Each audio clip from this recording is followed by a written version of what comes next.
données informatiques, finalement, elle n'est pas récente. Le mot cloud, effectivement, il est très récent, il est très à la mode. Le fait d'utiliser des centres d'infogérance, de stocker ces données informatiques ailleurs que dans ses propres locaux, elle est largement pratiquée, elle n'est pas du tout nouvelle. Je répondrai là-dessus tout simplement en reprenant l'exemple qu'a évoqué Frédéric Lefebvre tout à l'heure. Pour la messagerie, même si on n'est pas exactement dans le stockage de l'informatique, il y a effectivement une solution française qui s'appelle La Poste pour les mails et qui garantit que l'ensemble des réseaux et l'ensemble effectivement du stockage est fait sur le sol français et conformément, je dirais, à des pratiques et à des normes de sécurité qui sont contrôlées, en particulier par l'ANSSI, qu'il a également évoqué tout à l'heure. Donc, le cloud, le nuage, c'est bien, mais le nuage, une fois que vous avez envoyé vos téradonnées et autres dans le nuage, la seule question qu'il faut poser à votre fournisseur, c'est, une fois qu'elles sont dans le nuage, elles redescendent où? C'est-à-dire, où sont-elles stockées physiquement ces données? C'est ça. Donc, si le nuage, il est au-dessus de la France et que ça retombe dans un centre fort dans les Vosges, eh ben c'est parfait. Moi, mes données, je les mets absolument, je dirais, sans aucun problème. Faut-il encore s'assurer que la société qui vous héberge je dirais, répond à un certain nombre de normes, et en particulier dans le domaine de la protection de l'informatique, l'ANSSI, effectivement, c'est la AN2SI, un site qui est très bien fait, avec beaucoup de recommandations, et qui, effectivement, cite un certain nombre de référentiels. Donc il faut vous assurer que vous avez bien ça en place. Mais justement, M. Alloy, qu'est-ce qui garantit pour une entreprise la confidentialité du fournisseur auquel on va s'adresser? Mais parce que dans tous les métiers, on a ici au moins un avocat, mais il y en a peut-être d'autres dans la salle, il y a également des médecins, je dirais il y a également des DRH, tous les métiers, je dirais, un journaliste, chaque métier, je dirais, a ses secrets, et il existe dans tous les métiers une déontologie qui fait qu'effectivement on ne traite pas sur la presse publique et avec des gens qui n'ont pas besoin d'en connaître un certain nombre d'informations.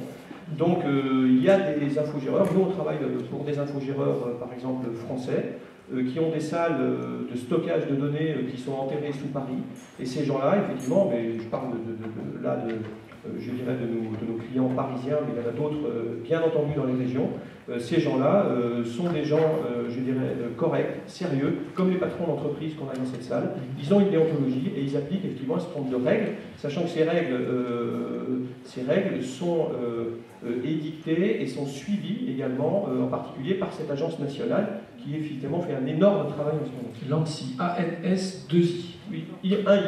Un I, oui, très bien. Une autre question. Merci. Une question suivante, s'il vous plaît. Encore une ou deux questions après, parce que nous approchons de l'heure à laquelle nous avions proposé la fin de cette réunion. Donc encore bon, je me présente, Valentin.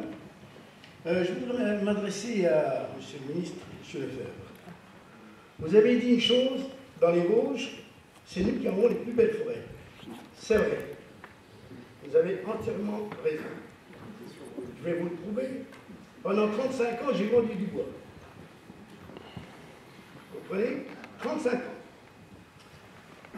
Tout nouveau bois, c'est-à-dire, si on part déjà par le chêne, ce sont les Allemands qui nous l'achètent.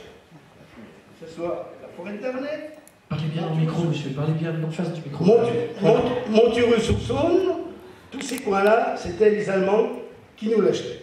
D'accord? Ça partait pour du tronçage, pour du plaquage, pour fabriquer du meuble. D'ailleurs, à Montureux-sur-Saône, ça fait déjà un moment, les Allemands ont installé une grosse usine pour faire du merlu. Je ne sais pas si vous savez ce que c'est. C'est des bois qu'on fabrique les tonneaux, qui partent à l'exportation, aux USA, pour le whisky, pour le vin, pour tout ça. Et vous savez que dans ce bois-là, dans le chêne, on a 50% de perte. C'est-à-dire que pour faire un tonneau, il faut le double de bois pour fabriquer le tonneau. Maintenant, je vais vous causer une chose, vous m'avez dit, les résineux. Les résineux, dans les Vosges, vous savez qu'énormément de résineux ont attrapé le champignon. C'est-à-dire, ils ont le champignon par la cime, ça descend et ils pourrissent. On s'est amusé à les traiter, très bien. Bon, vous parlez du bois du Nord. Vous savez que j'ai vendu 80% de résineux qui venaient de la forêt noire, de la Norvège, de la Russie, la Pologne. Et maintenant, vous dites qu'on va vendre, on va utiliser du sapin des Vosges. Ben, dites-vous bien une chose, le sapin des Vosges, on peut fabriquer que des bottes charpentes. Par contre, si on fabrique de la frise, du bastingue, eh ben on est à côté de la carte. Pour une bonne raison, que le sapin des Vosges, c'est des nœuds noirs, il est très nerveux, les nœuds noirs, en séchant, ils se battent. Par contre, dans tous les résineux du Nord, les forêts noires, Pologne, ils sont blancs, et ils sont beaucoup moins nerveux que le sapin des Vosges. Vous nous dites que bon, ça, ce sont des, comment dirais-je, des inconvénients, des handicaps naturels en quelque sorte, qui font voilà. la difficulté d'accéder à certains marchés. Tout simplement. Donc, l'ossature bois, on va utiliser le sapin des Vosges, c'est sûr, mais pour beaucoup de fabrication, on ne pourra pas l'utiliser. Merci monsieur. Bah, je pense que c'était un témoignage de la part de monsieur. Donc voilà, pour votre gouverne, Frédéric Lefebvre, voilà un exposé technique qui montre qu'effectivement, on peut partir aussi, si ce n'est avec un boulet au pied, avec quelques handicaps naturels avec lesquels il faut bien composer. Bien sûr, mais d'abord, moi je voudrais vous faire une proposition, puisque je disais tout à l'heure, vous l'avez compris, que sur ces sujets, l'objectif c'est de travailler avec des gens qui sont dans la réalité. Et donc votre connaissance, votre expérience, elle nous intéresse parce que le chef d'entreprise qui est à mes côtés, et vous êtes chef d'entreprise, vous le savez bien, pour tout type de produit, il y a un marché. Surtout quand on regarde le monde entier. Pour tout type. Vous avez parfaitement raison, on est obligé de se remettre en question, en permanence. Parfois parce que, et vous l'avez décrit avec votre expérience, et c'était d'ailleurs très intéressant de vous entendre, parce que pour un certain nombre de raisons, le bois ici n'était plus exploitable sur certains types de marchés sur lesquels ils étaient exploitables avant, mais ça veut dire qu'ils sont sûrement sur d'autres. D'ailleurs, vous avez cité les charpentes. De la même façon, il y a sans doute un certain nombre de marchés qui existent dans le monde sur lesquels on peut imaginer construire des stratégies. Et c'est ça qu'il faut qu'on réussisse à faire. Et ça, vous ne pouvez pas le faire tout seul. Ça veut dire qu'il faut à un moment qu'on ait une vraie diplomatie économique. Ça veut dire que cette diplomatie française qui est la plus développée dans le monde entier, elle est une logique de développement économique et de création de nouveaux marchés pour nos entreprises. Vous avez évoqué l'Allemagne qui était un veau, pour reprendre l'expression terrain de jeu, pendant de très nombreuses années. Et puis il y a eu ensuite des évolutions du marché. Il y a eu, vous l'avez dit, développement et changement peut-être de stratégie allemande. Mais on peut parfaitement imaginer qu'il y ait aussi des changements de stratégie ici, en France. Et c'est ça qui m'importe aujourd'hui. C'est qu'on ne reste pas statique et qu'on s'appuie sur l'expérience de gens comme vous pour pouvoir essayer de construire des politiques et des stratégies différentes pour le pays. C'est ça qui est important aujourd'hui. Merci. Et donc vous avez compris qu'on vous embauche. Ça y est, ouais. Encore une question. Vous êtes en retraite. Question suivante. Juste un tout petit mot. Par exemple, le bois vosgien, il faut, je pense aussi qu'on améliore certains process, c'est-à-dire les techniques de séchage, d'héritage, qui sont aujourd'hui, à mon avis, essentielles pour rendre nos produits, je dirais, plus commercialisables. Merci pour cette remarque. Vous avez remarqué aussi les compétences techniques, en l'occurrence, de votre député qui peut effectivement, je pense, échanger avec vous sur ces aspects-là. On a compris dans le cadre de la discussion de ce soir avec la mondialisation, il y a beaucoup de choses qui peuvent déboucher. Monsieur, je vous laisse. Bonsoir. Poser votre question également. Thierry Herm, dirigeant de Novea. Donc le métier de mon entreprise est d'aider des entreprises à trouver de l'argent lorsque elles en ont besoin et d'aider des investisseurs à financer les entreprises lorsque ils sont plutôt dépositaires de fonds. Je ne sais pas si ma question s'adresse à Madame Mathieu ou à Monsieur Lefebvre. D'un point de vue de l'international, vous avez beaucoup parlé de business, d'échange de biens, probablement aussi d'échange de services. Mais qu'en est-il d'échange de capitaux? Est-ce que demain, on peut imaginer que le Canada, les États-Unis, le Pérou ou tout autre pays que vous avez cité peut-être soit apporteur de capitaux lorsque des entreprises françaises en auraient besoin, ou destinataires de capitaux lorsque les Français voudraient aller s'installer dans ces pays-là, mais j'insiste bien d'un point de vue capitalistique. Merci, monsieur. Frédéric Vous Lefebvre. posez une question essentielle. Vous savez, quand j'étais ministre des PME, au moment de la crise, un de nos sujets majeurs, c'était la question de la fluidité des financements. Et je ne vais pas vous le décrire, mais vous l'imaginez, un certain nombre des réunions que j'ai pu avoir en off, avec tous les banquiers réunis, qu'il a fallu parfois secouer un peu, pour être sûr que dans notre pays, le financement ne s'écroule pas à un moment où c'était essentiel que des entreprises, parfois fragiles, disparaissent. Et donc c'est une des questions majeures, là encore, la question du financement. Et moi je vois dans la mondialisation, là encore, une chance de trouver un certain nombre de solutions. D'abord parce qu'il y a des nouveaux moyens de financement. Il y a ce qu'on appelle le crowdfunding, qui se développe de manière massive en France sur un certain nombre de produits culturels, par exemple, vous le savez tous, sur le cinéma, sur la chanson. Maintenant, on fait appel, au lieu de faire appel à une banque, au lieu de faire appel à un producteur, on fait appel aux citoyens qui peuvent mettre les uns temps, les autres temps. Il y a des exemples. Et au final, vous avez des réussites exceptionnelles. Par exemple, un chanteur qui fait une chanson, pour illustrer les choses, qui a fait une chanson qui a plu sur le net, et ses futurs auditeurs l'ont aidé à financer son album. Exactement. Voilà. Eh bien, le crowdfunding, aujourd'hui, aux États-Unis, par exemple, est en train de devenir un élément majeur de financement d'un certain nombre de types d'activités. Ensuite, vous avez des VC, des venture capitalistes. Vous avez des venture capitalistes, moi j'en rencontre régulièrement, vous avez des Français, on a cette chance d'avoir des Français qui ont une expérience. J'en ai un qui me vient en tête, Jeff Clavier, dans la Silicon Valley, c'est le meilleur ici. En tout cas, un des meilleurs. Il a 70% de réussite. Dans un métier où vous, qui savez ce que c'est que la finance, les VC qui réussissent, généralement, ils sont heureux quand ils ont 30% de réussite. Lui, il a 70%. Il travaille essentiellement, son boulot, c'est de repérer des ingénieurs, des gens qui ont du savoir-faire, et il travaille beaucoup avec les Français. Et qu'est-ce qui explique cette vista-là qu'il a Simplement, d'abord, il a sans doute, chacun de nous peut avoir du talent. Il a du talent, vraisemblablement plus que d'autres. Mais il a en permanence cette volonté de travailler avec des Français. Il va chercher des ingénieurs français. Or, les ingénieurs français sont extrêmement respectés dans le monde. Parce qu'un ingénieur formé aux États-Unis, il est excellent, il est même redoutable, mais il est très spécialisé.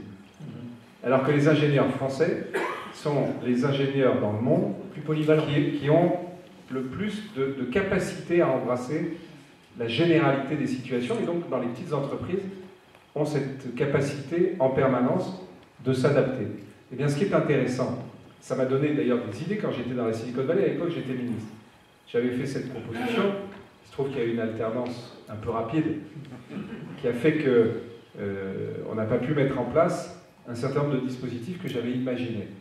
Mais moi j'avais imaginé quelque chose. Vous savez qu'on a créé, là encore c'est la crise, c'est Nicolas Sarkozy qui est à la manœuvre, Oseo qui a sauvé beaucoup d'entreprises françaises, beaucoup de PME françaises. Mais en même temps, on a cette capacité en France à créer des commissions publiques pour déterminer quel est le bon ou le mauvais investissement des gens qui... Bon, je veux bien leur faire confiance, mais comme vous disiez, il y a des gens qui ont des talents, autant les suivre. Et moi, j'avais une idée très simple, qui était de faire ce que j'appelle l'investissement à l'aveugle. J'ai d'ailleurs écrit dans un de mes livres.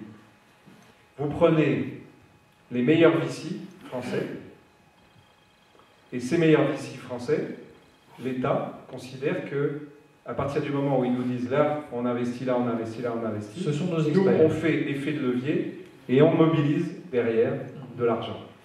Voilà des mécanismes qu'il faut qu'on essaye d'imaginer en France. Qu'on sorte d'un système qui est assez bloqué, avec, ici tout le monde le sait, un système bancaire qui prend de moins en moins de risques. Et ça n'est pas que de la faute du système bancaire. Parce que quand on a la crise des subprimes qui part des États-Unis, qui crée une crise, Vous avez tous en tête cette crise sans précédent qu'a vécu notre pays, qui s'en est sorti mieux que les autres, bien sûr, à ce moment-là. Mais vous savez tous combien ça a été difficile. Eh bien, cette crise des subprimes, ce financement des banques, ces risques, toute la communauté internationale a répondu en mettant plus de précautions. Une banque peut prêter à condition qu'elle ait suffisamment de surface financière pour prêter. Donc on a augmenté la protection du crédit. Et évidemment, on le ressent tous les acteurs économiques le ressentent, parce que c'est plus difficile aujourd'hui, sur un certain nombre de projets, d'obtenir un prêt bancaire. Donc il faut ne pas hésiter à développer un certain nombre de nouveaux mécanismes. Je ne sais pas quelle est votre spécialité, vous faites du conseil, c'est ce que j'ai compris, mais il faut évidemment, là aussi, c'est pour ça que moi je crois beaucoup au benchmarking. On a un monde entier où il y a des expériences qui se font à chaque minute. Et nous, on a l'impression qu'on est une île, qu'il faut qu'on se referme et qu'on réinvente tout. Alors que c'est si facile de regarder ce qui se fait ailleurs, qui marche, de le prendre, de le mettre en place ici, et ça roule. Merci Frédéric Lefebvre. Une dernière question, si vous le voulez bien, avant de passer à quelques mots de conclusion. Merci monsieur de vous présenter également et de nous faire part de votre question. Bonsoir, je ne sais pas si je peux poser ma question, parce que ce n'est pas du tout la filière bois. Moi je suis commerçant dans la bonne ville de Remiremont. Monsieur Bronson me connaît. Et depuis 1995, j'ai opté pour un commerce. Ce commerce-là, ça fait 18 ans que je le tiens. C'est un commerce un peu spécial, mais qui est un produit légal. Je suis débutant de tabac. Or, aujourd'hui, depuis 10 ans, c'est un tabou vraiment sans cesse. Toutes les semaines, il n'y a pas une semaine où on parle pas des méfaits du tabac sans parler aux commerçants. Alors, on fait des augmentations, ce qui fait que nos commerces se dévaluent. Les gens vont de plus en plus acheter du tabac à l'étranger quand ils sont malades et sont soignés en France. Et mon but final est de savoir comment ça va finir. C'est-à-dire qu'aujourd'hui, on m'empêche de travailler, mais on a le droit de payer. Alors, moi, je veux savoir quelle est la finale de cette histoire. Mon commerce devient invendable, les gens vont ailleurs. Je ne sais pas si quelqu'un peut me répondre. Et je propose au gouvernement, puisque le tabac est tué, de le supprimer. Ou alors, de nous racheter nos débits de tabac. Moi, ma question est la suivante. Jusqu'où ça va aller, cette histoire? Que sommes-nous? Sommes-nous des Français qui travaillons dur 11 heures par jour et qui sommes au risque de toutes choses, des attaques, des agressions, on nous montre du doigt, malgré tout je ne veux la mort de personne, même pas à la fin, parce que je ne peux même pas tuer un poisson. Et je voudrais savoir s'il y a quelqu'un, un ministre un jour, qui pourra défendre notre cause, que nous sommes des citoyens honnêtes, nous vendons des produits, un produit qui est légal, et personne ne nous défend. Alors je pense qu'on veut appauvrir la France sur ce sujet. Et moi, je propose donc que le gouvernement nous empêche de travailler, qu'il nous rachète nos débits de tabac. Merci de votre remarque. Merci pour votre remarque. Alors, je ne sais pas si on pourra faire appel à quelques talents divinatoires des uns ou des autres, mais on va quand même demander à François Lançon de vous faire part de son avis sur cette question. Je dirais simplement qu'en politique comme ailleurs, l'erreur est humaine, mais quand on a acté une erreur, je pense qu'il faut avoir la modestie de savoir la corriger. Très concrètement, les mesures qui ont été prises, pour lutter contre le tabagisme, partaient d'une bonne intention. Le but, c'est de limiter la consommation de tabac, et ceci, tout le monde peut le comprendre. Ceci dit, en France, on a fait les choses un peu précipitamment, c'est-à-dire qu'on a augmenté le prix du tabac de façon, je dirais, très importante et très substantielle. Or, en fait, aujourd'hui, quand on regarde les études, je ne suis pas sûr que la consommation de tabac ait réellement baissé par rapport à la baisse des ventes enregistrées des buralistes. Concrètement, qu'est-ce qui se passe, notamment dans les zones frontalières, telles que nous, bien les gens vont acheter le tabac au Luxembourg, ou dans le sud, en Andorre, ou ailleurs. Bon. Donc là, on a vraiment affaire à une distorsion qui est quand même, je dirais, extrêmement préoccupante. Et mon cher François, je peux te tutoyer, on se tutoie tout le temps, mon cher François, je comprends le sentiment, je dirais, de révolte que ressentent un certain nombre de pluralistes qui ont souvent investi toutes leurs économies pour acheter un commerce. Et donc, aujourd'hui, leur fonds de commerce, ça se vend, excusez-moi du terme, aussi facilement qu'un cercueil à 2 places. Donc, il y a, voilà, donc là, il y a quand même un problème. J'ai des relations régulières avec le président, d'ailleurs, et là, je pense que les nouvelles dispositions, on augmente encore le nombre de cartouches, je crois. Voilà, donc là, ça vient carrément de la folie furieuse. Donc là, il est quand même urgent. Il n'y a pas de solution.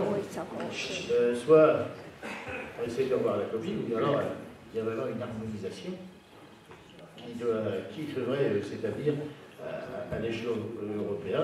Et là, c'est la chasse gardée, le terrain de jeu de ma voisine. Madame Mathieu, à propos de cette harmonisation dont effectivement on vient d'entendre un des effets, avec l'augmentation du nombre de cartouches autorisées à l'importation chez nos pays voisins. En fait, j'ai beaucoup travaillé sur la criminalité organisée ces 18 derniers mois, et en particulier avec l'Agence européenne de police, Europol, et on sait maintenant que le produit le plus contrefait, c'est le tabac. On le sait. C'est pas les sacs Vuitton, c'est pas les t-shirts, je sais pas quoi, c'est le tabac, parce que les gens sont accros au tabac, et parce que dans un certain nombre de pays d'États membres européens, évidemment, les taxes sont très importantes par rapport à d'autres. Alors les gens achètent du tabac contrefait sur Internet, vous le savez bien, hein, en tant que pluraliste, et les tabacs qu'on trouve sur Internet à un prix très bas, eh bien c'est souvent du tabac contrefait. Alors, vous savez qu'on maintenant, au sein de l'Union européenne, on est maintenant en codécision, Parlement, Conseil, sur un tas de domaines, quasiment tout, sauf sur la fiscalité. Le Conseil a dit que le Parlement ne doit pas avoir la mainmise sur la fiscalité parce qu'on se garde ça, c'est notre précaré. C'est la raison pour laquelle vous avez une taxe très importante, par exemple en France, sur le tabac, qui est beaucoup plus faible au Luxembourg, qui est assez faible en Andorre, ou en Espagne, etc. Et moi, j'ai proposé dans le rapport qu'on a voté sur la lutte contre la criminalité organisée que le Conseil, au moins, fasse un effort et harmonise un taux très bas de fiscalité sur les produits, sur le tabac, de façon à ce que déjà les citoyens européens, on n'ait plus de concurrence entre la France et le Luxembourg, par exemple, et qu'on n'ait plus de produits trafiqués qui sont toxiques et qui nuisent à votre profession, évidemment, et aux consommateurs, parce que ça rend évidemment très malin. Alors, l'amendement est passé au Parlement, maintenant la balle est dans le jeu du Conseil, et je ne sais pas ce que le Conseil va décider, parce qu'il est possible que le Conseil, ça c'est dans leurs mains, il pourrait au moins faire ça. Maintenant, ce que le gouvernement vient de faire, d'augmenter la possibilité de ramener encore plus de cartouches, je crois que quand vous êtes 5, on peut ramener 10 cartouches, je crois, par personne, c'est proprement scandaleux. Et en plus, c'est se tirer une balle dans le pied, c'est complètement stupide. Donc voilà. Alors, on a été très nombreux au Parlement à voter cet amendement, mais je ne sais pas ce que décidera le Conseil. Merci, Mathieu. Surtout que c'est plus profond que ça. On est le pays le plus cher en Europe en cigarettes. L'Allemagne, on prend souvent des exemples sur l'Allemagne d'autres choses, mais on ne prend pas des exemples sur tout ce qui est courant. Nous, on est un commerce de proximité, c'est vivant. On fait des choses qui soient... on est quand même les plus chers. Alors moi, je dis que les gouvernements, tout confondu, gauche, droite, et ils ont fait des choses, mais ils n'ont pas pensé à nous, qui travaillons dur, parce qu'on paye des charges, madame. Et j'étais venu vous consulter il y a un an ou deux, j'avais vu votre secrétaire, et j'avais déjà expliqué le problème. Parce que là, c'est du travail, je passe 3 fois par an des week-ends à changer des prix, on a une structure très rigoureuse, on n'a pas le droit de vérifier. Il y en a même qui envoient des enfants pour voir si on leur vend du tabac, de façon à vous mettre une amende. Maintenant, les jeux, c'est pareil, qu'est-ce qu'on fait? Moi, je dis que si le tabac tue, très bien. Le gouvernement, puisqu'il veut nous enterrer, ils n'ont qu'à racheter nos débits de tabac, on n'en parle plus. Parce que c'est plus pour ça. Il y en a marre que tout le monde vienne en France. Nous, on se casse le dos pour cotiser et payer et donner à des gens que du RSA ou du RMI, qui est très très peu.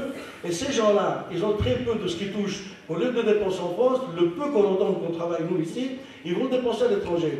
Alors il faut savoir qu'il n'y a que le tabac français qui tue, je ne comprends pas. Merci, monsieur, pour votre...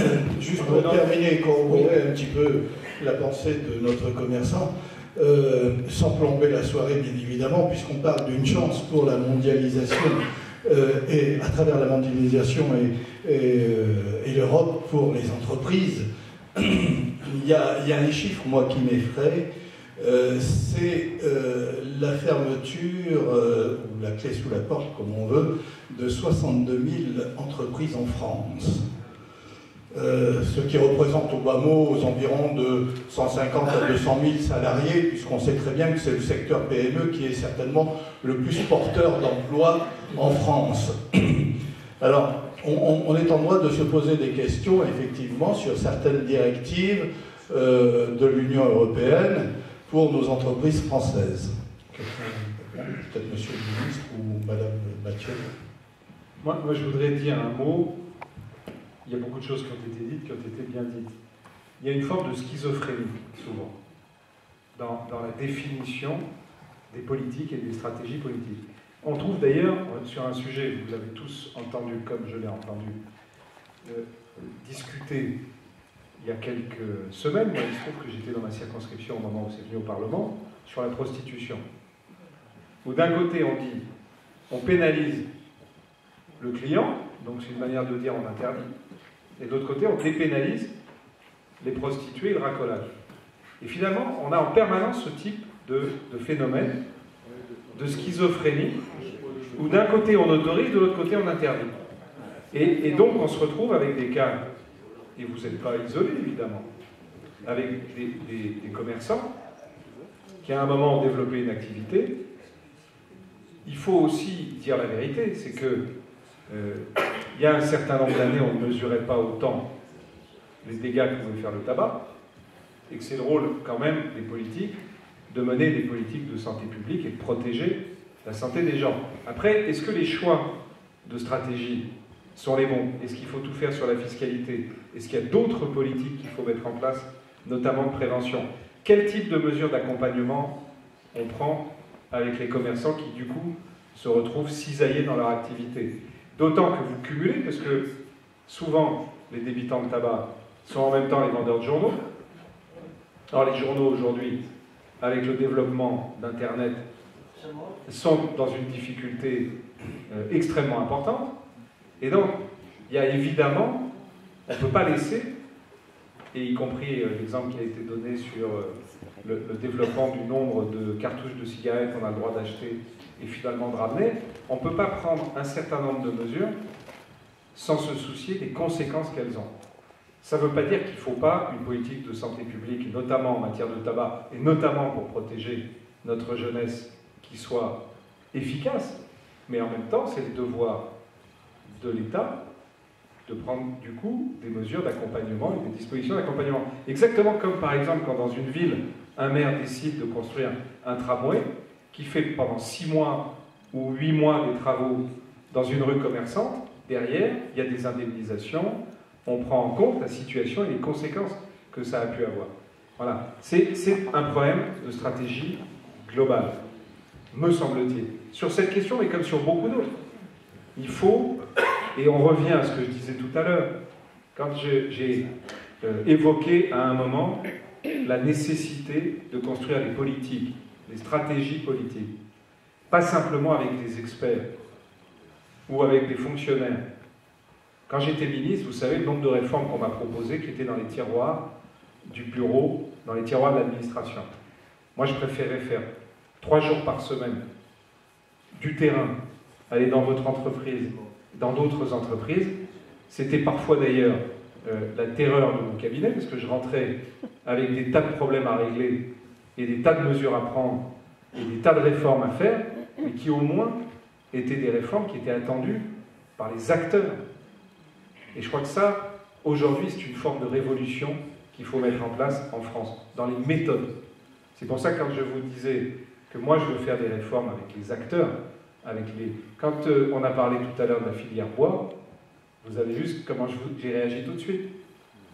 Ce qui m'intéresse, c'est l'expérience de tous les Français qui sont confrontés à des réalités et qui, quand on fait une réforme, dans la méthode, c'est important. quand par exemple sur cette question de sécurité, de justice, vous verrez, je fais une proposition de résolution, je la rédige, avant de la déposer à l'Assemblée nationale, je vais la mettre en discussion avec des gens qui ont un avis à donner, mais un avis éclairé, parce qu'ils ont les pieds dans la réalité. Et là, croyez-moi, notre pays peut tourner de manière différente. Si on a une approche pragmatique, qu'on arrête les approches idéologiques en permanence, qu'on arrête les symboles en permanence. Regardez la taxe 75% d'un côté. On a l'impression que c'est comme ça qu'il fallait faire la politique. Regardez, derrière, c'est absurde. C'est dans une entreprise. Finalement, la collectivité de l'entreprise qui va payer cette taxe, donc c'est moins de salaire pour les salariés et moins d'investissement pour l'entreprise. Mais de l'autre côté, et je le dis pour ma propre famille politique, je l'ai dit il n'y a pas très longtemps dans une convention à l'UMP, ne parler que des 35 heures comme si avec les 35 heures on allait tout régler en les supprimant.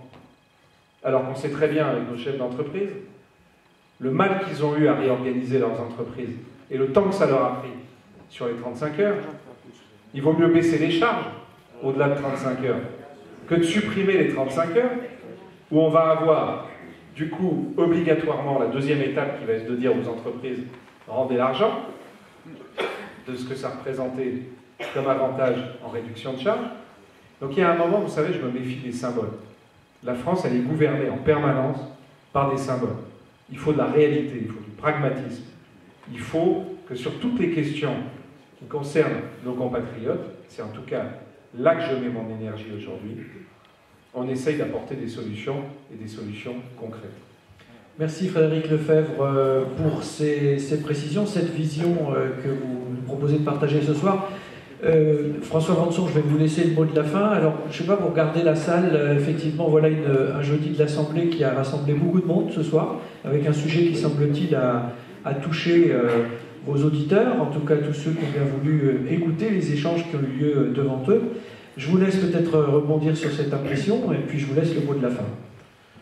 Eh bien, je voudrais remercier le public parce que, au départ, comme j'ai choisi le thème de l'intelligence économique et des problèmes de la mondialisation, je me suis dit c'est peut-être pas un sujet qui va mobiliser. Et puis là, ce soir, on a plus de 170 personnes, ce qui est sur la salle du